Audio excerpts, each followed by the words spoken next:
صحیح ہے. جی جی.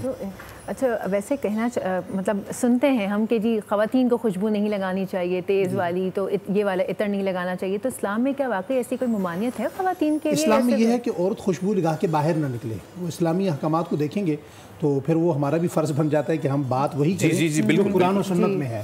تو جس طرح ایک پردے کے بغیر عورت کا باہر نکلنا منع ہے, اسی طرح خوشبو لگا کے بھی عورت کا باہر جانا منع ہے. تو خوشبو عورت کو جو لگانے کا حکم ہے وہ صرف اپنے گھر میں اپنے میاں کے لیے یا اپنے شوہر کے لیے اسی کی اجازت ہے. بالکل. اچھا اب ذرا ایک اور موضوع ہے بہت اہم, ہم نے میک اپ کی بات کر لی, ساری چیزیں کر لی ہیں. یہ یقیناً بہت مرتبہ متعدد بار یہ سوال ہوا ہوگا, لیکن کیونکہ آنے والی نسل ہے جس کا زیادہ وقت اب انٹرنیٹ پہ گزرتا ہے, جو کہ معلومات کی کھوج میں لگی رہتی ہے, لیکن ٹھیک معلومات اس تک پہنچے یہ ہماری بھی ذمہ داری ہے. تو وہ معاملات دوران روزہ کہ جس سے روزہ ٹوٹ سکتا ہے, بہت سے لوگ کہتے ہیں کہ قے آنے سے روزہ ٹوٹ جائے, یا پھر اگر انجیکشن لگوا لیں تو اس سے نہیں ٹوٹتا, صرف دوا کھانے سے ٹوٹتا ہے. میں چاہوں گا اس پہ تھوڑا سا, کیونکہ یہ بہت باریک معاملات ہیں, بہت ہی چھوٹے معاملات ہیں, لیکن اس کے اثرات بہت بڑے ہوتے ہیں. تو سب سے پہلے میرے خیال سے قے والے معاملات سے شروع کرتے ہیں. جی قے والا معاملہ جو ہے وہ بڑا واضح ہے کہ اگر آپ کو مختصر آئی ہے تو اس سے آپ کا روزہ نہیں ٹوٹتا. اچھا. اتنی کہ آئیے کہ آپ کی طبیعت میں مزید جو ہے نا وہ کوئی ہیجان نہیں ہے, کوئی پریشانی نہیں ہے, لیکن کہ کھل کر آ گئی ہے, اتنی زیادہ آ گئی ہے کہ آپ کی طبیعت بالکل بوجھ محسوس کر رہی ہے, اس کا آپ کا روزہ ختم ہو جائے گا. لیکن پھر بھی افطار تک آپ نے کھانا پینا کچھ نہیں ہے. اگر کہ مختصر آئی ہے اور اس میں کہ چنے کے دانے کے برابر بھی اگر کہ واپس اندر چلی گئی ہے تو اس صورت میں بھی آپ کا روزہ ٹوٹ جائے گا. اس کی ایک روزے کی قضا واجب ہوگی, جو آپ نے رمضان گزرنے کے بعد ایک روزہ اس کی قضا رکھ لینی ہے. ٹھیک ہے. اچھا اب آ جاتے ہیں ان مریضوں پہ.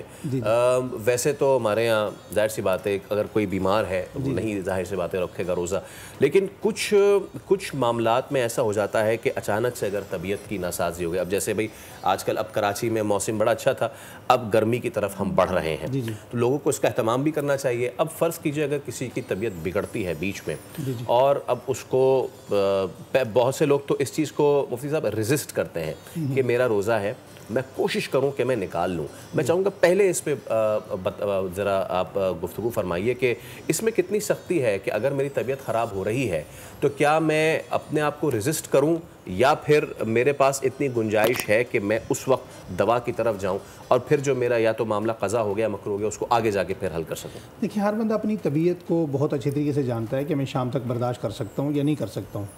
اور اگر ایک بندہ برداشت نہیں کر سکتا, اس کی طبیعت پر اتنا زیادہ بوجھ ہے کہ اس کی طبیعت زیادہ خراب ہونے کا خطرہ ہے, وہ پہلے سے بی پی کا مسئلے چل رہے ہیں, پہلے سے شوگر کے مسائل چل رہے ہیں, اور پھر بھی وہ اپنے تقوی کی بنیاد پر اسے لے جانا چاہتا ہے, تو میرے حال میں وہ شریعت کی سہولت سے فائدہ نہیں اٹھانا چاہتے.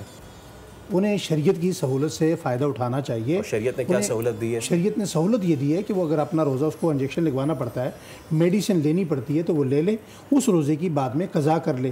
اور اگر ایک بندہ بہانہ بناتا ہے اور وہ روزے کو شام تک لے جا سکتا ہے لیکن پھر بھی وہ بہانہ بنا کر اس چیز کا فائدہ اٹھاتا ہے, تو میرے خیال میں اسے یہ نہیں کرنا چاہیے, اسے وہ گنہگار ہوگا.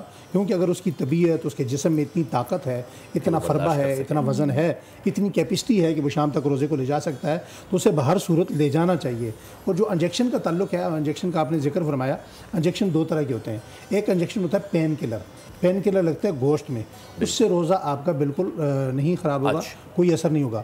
لیکن جو وینز کا انجیکشن ہوتا ہے وہ لگانا ممنوع ہے, کیونکہ اس کے ذریعے باقاعدہ آپ کو ایک خوراک دی جاتی ہے. جس طرح ڈرپ لگاتے ہیں تو ڈرپ کے ذریعے آپ کو آکسیجن ملتی ہے, خوراک ملتی ہے, توانائی ملتی ہے, کمزوری ختم ہوتی ہے, تو اس کا روزے میں لگانا ممنوع ہے. یعنی مسل میں انجیکشن لگایا جا سکتا ہے, آئی بھی نہیں لیا جا سکتا ہے. جی اچھا اب ایک اور مسئلہ, بہت سارے لوگ جو ہیں وہ روزے کو اپنے اوپر حاوی یا طاری کرنے کی کوشش کرتے ہیں. یہ ایک ایسا معاشرتی مسئلہ ہے کہ جناب اگر کہیں, اور یہ بنیادی طور پہ یہ دکھاوا ہے. دکھاوا تو ویسے ہی منع ہے, چاہے آپ جانور لا رہے ہو قربانی کے لیے, چاہے آپ نے کوئی نئی پوشاک زیب تن کی ہو, یا آپ نے روزہ رکھا ہو. جی ہمارے یہاں ہوتا ہے کہ جی آپ آئے ہیں, بیٹھے ہیں, جی بھائی کیا حال ہے, بس یار روزے سے ہوں میں, تو بس مجھ سے گفتگو نہ کرے تو بہتر ہے, بس مجھ سے کام نہیں ہو رہا تو بہتر ہے. یہ اپنے اوپر امام بخاری جو ہے نا, جو بخاری شریف میں پہلی حدیث لائے ہیں نا, وہ انما الاعمال بالنیات, یعنی ہر عمل کا دار و مدار اللہ تعالیٰ نے. آپ نے اللہ کو دیکھا تو نہیں ہے, اللہ کی رضا کے لیے کر رہے ہیں. بے شک تو اللہ کی رضا کے لیے کرنا بنیادی طور پہ اس میں نیت کا بڑا انٹرفیئر ہے کہ آپ نیت کس کے لیے کر رہے ہیں. اللہ تعالیٰ نے 3 چیزوں کو شرک قرار دیا ہے, اور روزے کو شرک قرار دیا ہے اللہ کے نبی نے, نماز کو شرک قرار دیا ہے, صدقے کو من صاما یرائی فقد اشرک, من صدق یرائی فقد اشرک, من صلی یرائی فقد اشرک. کسی وقت ایسا ان سے ہوتا ہے کہ انسان پڑھ رہا ہے نماز مگر شرک ہوتی ہے کہ ویسے میں نماز روٹین میں پڑھ رہا تھا, لیکن مجھے کچھ دوستوں نے, میرے نمازیوں نے, متعلقین نے دیکھا تو میں نے سجدہ لمبا کر دیا, رکوع لمبا کر دیا.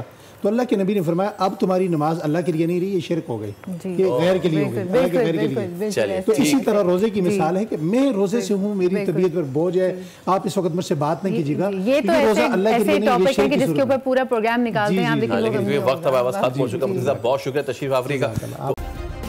سبسکرائب کریں اور بیل دبائیں تاکہ کوئی خبر رہ نہ جائے.